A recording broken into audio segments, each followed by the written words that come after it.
fongoli motema na ngai okota yolobi soki okobeta na ekuke nani akofongola yo kofanda pe okolia na yemesa moko atambola na yo po yo moninga malamu na beleli yo Yesu okota kati na ngai ngolu na yo moneno pona ngai esika ya kofanda momoi na ngai bongwana nazala moto.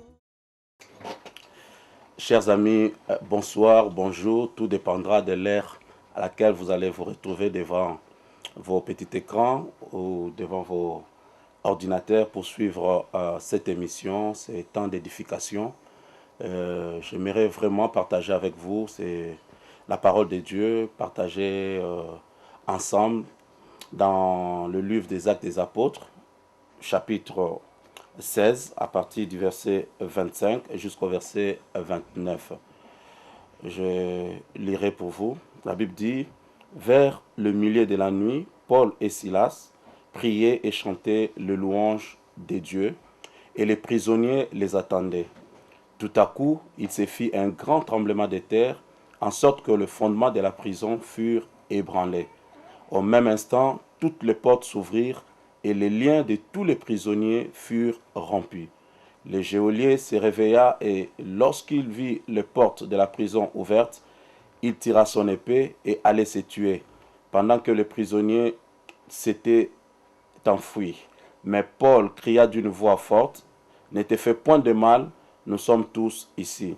Alors le geôlier, ayant demandé de la lumière, entra précipitamment et se jeta tout tremblant aux pieds de Paul et Silas. Bien-aimés dans le Seigneur, nous voulons partager la parole de Dieu. Vous savez, la parole de Dieu est une nourriture pour nous. La parole de Dieu, c'est la santé pour nous, dit la Bible. Et la parole de Dieu nous soutient. Nous tous, nous savons que nous sommes en train de passer des moments très difficiles dans ce monde. Et cela ne nous effraie pas parce que nous avons été avertis par des paroles prophétiques de la part de notre Seigneur Jésus. Et les apôtres nous ont aussi parlé de ce temps de la fin. Ils nous ont très bien dit que ça sera un temps difficile, un temps de trouble, un temps où il y aura des bruits de guerre, où on va attendre des soulèvements à gauche à droite. Et nous avons aussi des problèmes même sur le plan naturel partout dans le monde.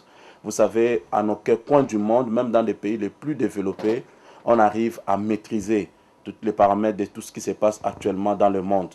Que ce soit les États-Unis, que ce soit les pays d'Europe, que ce soit les pays en voie de développement en Asie ou en Afrique, en Amérique latine. Vous savez, il y a des événements qui nous dépassent, qui dépassent les chefs d'État, qui dépassent les gouvernements. Il y a des gens qui s'attendent à un changement de la part des hommes. Peut-être si le gouvernement de la gauche passait, c'est pourrait qu'il y aura un peu de soulagement, mais on finit toujours par une grande déception. Et parfois, tous ceux qui ont voté la gauche peuvent passer aussi à la droite. On arrive toujours à un même résultat. Tout simplement parce que les hommes n'arrivent à rien contrôler actuellement. Et c'est pendant ces temps que nous devons, nous, enfants de Dieu, avoir nos yeux fixés vers notre Seigneur Jésus et surtout à sa parole, à l'évangile. Aujourd'hui, les gens n'arrivent plus à saisir la parole et à vivre selon la parole, vu les temps difficiles, vu les moments un peu de troubles et de complications partout sur le plan économique. On n'arrive à rien maîtriser et sur tous les plans social, tout cela. Vous voyez comment les foyers se brisent. Vous voyez même au niveau des enfants de Dieu, il y a rien qui est stable, mais tout simplement parce que nous vivons des temps difficiles. Mais pendant ces temps, nous devons savoir que nous sommes dans le monde, mais nous ne sommes pas du monde. Et pendant ces temps, nous devons savoir aussi que nous avons un Dieu vivant qui nous a sauvés. Et si nous sommes sauvés, parce qu'il nous a mis à part afin de manifester son royaume sur la terre. Nous ne dépendons pas du royaume de la terre, mais nous dépendons du royaume de Dieu ou le royaume céleste. Alors, bien aimés dans le Seigneur, avec ce texte, nous voyons un peu la pensée de Dieu pour nous. Vous allez comprendre ensemble avec moi que la Bible nous dit que Paul et Silas étaient arrêtés. Ils n'étaient pas arrêtés parce que c'était des malfaiteurs. Ils n'étaient pas arrêtés parce qu'ils ont commis un délit dans la ville, mais tout simplement parce qu'ils ont annoncé la bonne nouvelle de Jésus-Christ. Vous savez, à cause de la bonne nouvelle, nous sommes butés à des persécutions, à des incompréhensions, tout simplement parce que Christ nous a avertis, il dira que le monde ne m'a pas aimé et préparez-vous parce que le monde ne va pas aussi vous aimer. Alors, si nous voulons vraiment nous confier à la parole et vivre la parole, nous devons aussi nous préparer à la persécution. Aujourd'hui, je suis un peu, je dirais un peu dérangé dans mon esprit quand j'attends certains évangiles aujourd'hui dans d'autres milieux où on vous garantit que si tu reçois Jésus, tu ne seras plus malade. Si tu reçois Jésus, tu n'auras plus de problèmes. Si tu reçois Jésus, tu auras ceci ou cela. Ça, c'est l'évangile terrestre où on vous présente seulement les choses de la terre. Où vous pensez seulement recevoir Jésus pour mieux vivre sur la terre. Ce n'est pas ça l'objectif. Nous recevons Jésus pour être sauvés, pour avoir la vie éternelle et après manifester la vie de Dieu sur la terre, être de sujet de témoignage du royaume auprès de nos contemporains. Alors c'est ça un peu notre objectif. Alors si un enfant de Dieu s'est converti, il doit maintenant savoir qu'après là, que d'abord l'évangile qu'il a accepté lui met en conflit avec le monde parce qu'il est totalement séparé du monde. Et puisqu'il a accepté Jésus, il sera donc témoin de l'évangile. Alors pour témoigner Jésus dans ce monde aujourd'hui hostile à l'évangile, c'est vraiment risquer sa vie. C'est pour cela, tous ceux qui ont reçu Jésus, Jésus a dit, vous recevrez le Saint-Esprit et vous serez mes témoins. Et témoin, qui veut dire mes martyrs. Une personne qui est préparée, une personne qui est prête à donner sa vie à cause de son idéologie. Alors moi, je crois que ceux qui ont reçu Jésus doivent marcher avec cette pensée. Croire que puisque j'ai reçu Jésus dans ma vie comme Seigneur et Sauveur, je suis aujourd'hui un témoin de l'évangile. Et comme témoin de l'évangile, je suis hostile à ce monde. Mais malgré cela, j'ai la protection de mon Dieu. Voilà ces hommes qui se présentent dans une ville pour prêcher la bonne nouvelle. À cause de la manifestation de la puissance de Dieu, ils sont arrêtés et ils sont mis en prison. Et là, ils n'ont ni un avocat qui viendra intervenir à leur faveur, ils n'ont même pas une communauté puissante qui peuvent aussi s'élever, se soulever, ou bien peut-être faire une manifestation dans la ville afin que les autorités soient touchées et relâcher ces hommes. Mais nous voyons que ces hommes se retrouvent en prison dans une ville étrangère à cause de l'évangile, alors qu'ils ont tout abandonné pour le Seigneur. Ils ont des promesses de Dieu dans leur vie, mais cela ne les a pas empêchés à être arrêtés et jetés dans la prison. Sachez les bien-aimés dans le Seigneur, on peut traverser des moments très difficiles à cause de l'évangile. C'est ce que je voulais d'abord dire. Tu peux traverser des moments très difficiles, des moments des incompréhensions. Des amis même peuvent te rejeter à cause de l'évangile. Tu peux te retrouver dans une prison quelconque à cause de l'évangile. Mise à la quarantaine à cause de l'évangile. Tu crois faire une bonne œuvre, tu crois propager la bonne nouvelle, mais tu es incompris et les gens ne te supportent plus. Ces gens se retrouvent en prison. Mais bien qu'ils soient en prison à cause de l'évangile, nous ne voyons nulle part qu'ils étaient en train de murmurer contre leur Dieu. Aujourd'hui, la plupart de nos frères et sœurs, dès qu'ils se retrouvent dans des pétrins, dans des problèmes, automatiquement, ils commencent à accuser Dieu. Et ils oublient totalement les promesses de Dieu. Et ils s'adonnent totalement à murmurer. Et la plupart aussi même à abandonner la foi, à abandonner la fréquentation de réunions, de prières. Même, ils ont même abandonné la vie de prière, même chez soi ou en public ou peut-être ensemble avec des frères. Tout simplement parce qu'ils sont choqués, ils sont frustrés, parce que quelque part, ils croient que Dieu les a abandonnés. Mais nous devons le savoir que ce que Dieu dit est vrai. Il nous a dit, il ne nous abandonnera jamais, il ne nous délaissera jamais. Mais nous devons savoir qu'à cause de l'évangile, à cause de sa parole, le fait que tu sois devenu un témoin de l'évangile, tu es buté à la persécution et à plusieurs incompréhensions.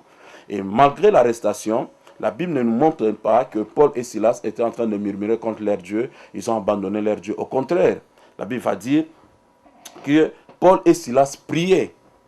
Le fait de prier, c'est avoir une conversation avec son Dieu. Le fait de prier, c'est garder encore une bonne relation avec son Dieu. Donc, ils continuaient de parler à Dieu. Certainement, ils n'étaient pas là pour se lamenter, mais ils étaient là pour bénir Dieu, élever Dieu. D'ailleurs, si tu lis les actes des apôtres et les épîtres, tu verras que l'esprit des apôtres, c'était que quand ils étaient persécutés à cause de Christ, c'était une fierté, c'était une joie, parce qu'ils se voyaient participer à l'œuvre de Christ. Ok, ces hommes sont là, mais ils sont en train de prier, mais ils sont en prison, en train de prier. Je ne sais pas, mon frère, ma soeur, quel genre de prison tu es en train de traverser. C'est peut-être la prison des hommes, peut-être aussi une situation très compliquée qui t'a enfermé quelque part. Sache-le que c'est le moment de prier. C'est le moment d'élever ta voix vers ton Seigneur. Et il priait, et la Bible dit, il chantait des louanges de Dieu. Non seulement qu'il priait, mais qu'il chantait. Pour qu'une personne arrive à chanter, il doit avoir la joie dans son cœur. Il doit avoir la paix dans son cœur. Oui, il est vrai qu'on peut chanter pendant les temps de tristesse, comme pendant les deuils, comme nous voyons très souvent en Afrique et ailleurs. Mais vous savez, ces chants de louange ne correspondent pas avec les chants de tristesse. Les chants de louange sont des chants d'allégresse. Ils élevaient leur Dieu. Ils adoraient leur Dieu. Ils bénissaient leur Dieu, mais en prison. Ce qui est vrai, c'est que leur chair était emprisonnée, le corps se retrouvait en prison, mais leur esprit, leur âme n'était pas emprisonnée. L'évangile dans leur vie n'était pas emprisonné. Je vais dire à une personne que là où tu es, je ne sais pas très bien quelle situation difficile tu es en train de passer, mais tu peux continuer à bénir Dieu, à élever Dieu, à croire encore que ton Dieu règne et que ton Dieu a les derniers mots ou bien paroles par rapport à ta situation et à ta vie. Ce qui m'a un peu aussi touché, la Bible va dire, c'était vers le milieu de la nuit. Donc on alla vers 0 heure, minuit chez nous. Mais ils étaient en train d'adorer. À ce moment-là, tu ne peux compter sur un avocat parce que les tribunaux sont fermés. Tu ne peux compter sur peut-être un chef parce qu'il dort déjà. Donc ils priaient parce qu'ils avaient confiance à un Dieu puissant. Ils avaient confiance à un Dieu qui ne sommeille ni ne dort. À un Dieu qui a son cabinet ouvert 24 sur 24. Donc Dieu pouvait encore les écouter, Dieu pouvait s'élever. C'est à Dieu qu'ils ont posé leur confiance. Bien-aimé dans le Seigneur, je sais que les moments sont difficiles. Je sais que tu traverses des moments trop compliqués, mais n'abandonne jamais. N'abandonne jamais. La Bible dit, ceux qui ont mis la main à la charrie et regardent en arrière ne sont pas dignes du royaume. Puisque tu as mis la main à la charrie, continue d'avancer. Continue de croire que ton Dieu est vivant. Continue de croire que Dieu peut intervenir à ta faveur. Continue de croire même en plein minuit, quand il n'y a personne qui peut s'élever pour intervenir à ta faveur, continue de faire confiance à ton Dieu. Et la Bible dit, ils priaient et les autres prisonniers les attendaient. Si on parle des autres prisonniers, c'est qu'ils ont aussi appelé Paul et Silas prisonniers. Et ce qui était normal, parce qu'ils étaient dans la prison. Mais en réalité, Paul et Silas n'étaient pas prisonniers. Bien-aimés dans le Seigneur, nous pouvons nous retrouver dans une situation qui peut être égale avec un voisin, un païen qui est à notre côté, mais cela ne dit pas que nous sommes de la même nature ou de la même race que cette personne. Nous devons savoir que nous sommes une race élue. Nous sommes un sacerdoce royal.